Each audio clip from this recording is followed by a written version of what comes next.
తిరుపతి జిల్లాలోని పిచ్చాటూరుకి నాగలాపురంకి మార్గమధ్యంలో రామగిరి గ్రామం కలదు. ఈ రామగిరి గ్రామంలోనే మనకు ఈశ్వరుని ఆలయం కలదనమాట. ఇక్కడ మనకు కనిపిస్తున్నటువంటిది ఈశ్వరుని ఆలయము. ఇక్కడ విశేష ప్రాముఖ్యత ఏంటంటే నంది విగ్రహం నుంచి నోటి నుండి జాలువారే జలపాతాన్ని ఈ చుట్టుపక్కల గ్రామ ప్రజలందరూ కూడాను ప్రతిరోజు నీరు తాగడానికి ఆ వాటర్నే ఉపయోగిస్తూ ఉంటారనమాట. అదేవిధంగా పై భాగంలో అయితే సుబ్రహ్మణ్య దేవాలయం కలదు. ఇక్కడ మనకి ఏంటంటే ఈ దేవాలయం లోపల కోనేరు ఉంది.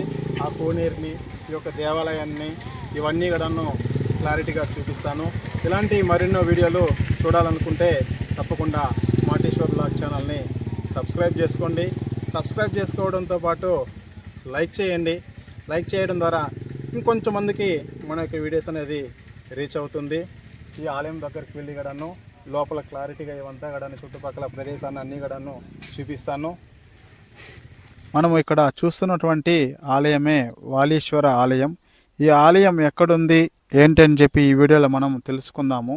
పిచ్చాటూరుకి నాగలాపురంకి మార్గ మధ్యంలో మనకు రామగిరి గ్రామం కలదు. ఈ రామగిరి గ్రామంలోనే మనకు ఈ యొక్క ఆలయం ఉంది.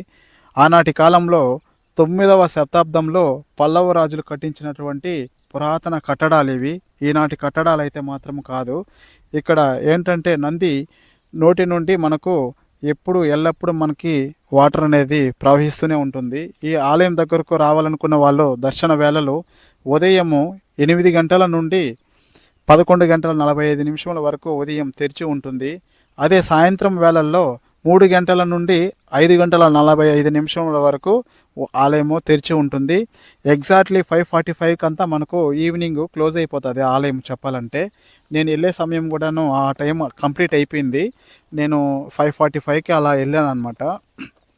ఇక్కడ మనకు చూస్తున్నారు కదా, ఇక్కడ ఇది మనకు కోనేరు అనమాట. ఇక్కడ ఆనాటి కాలంలో మనకు ఈ యొక్క కోనేరుని కట్టడం జరిగింది.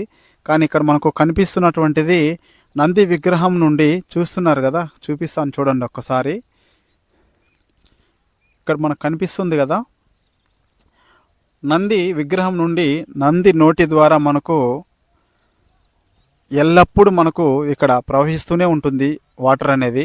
ఈ యొక్క వాటర్ని ఈ చుట్టుపక్కల ఉండేటటువంటి ప్రజలు, ఈ చుట్టుపక్కల గ్రామాల్లోని ప్రజలందరూ కూడాను ఈ వాటర్నే తాగడానికి ఉపయోగిస్తూ ఉంటారనమాట.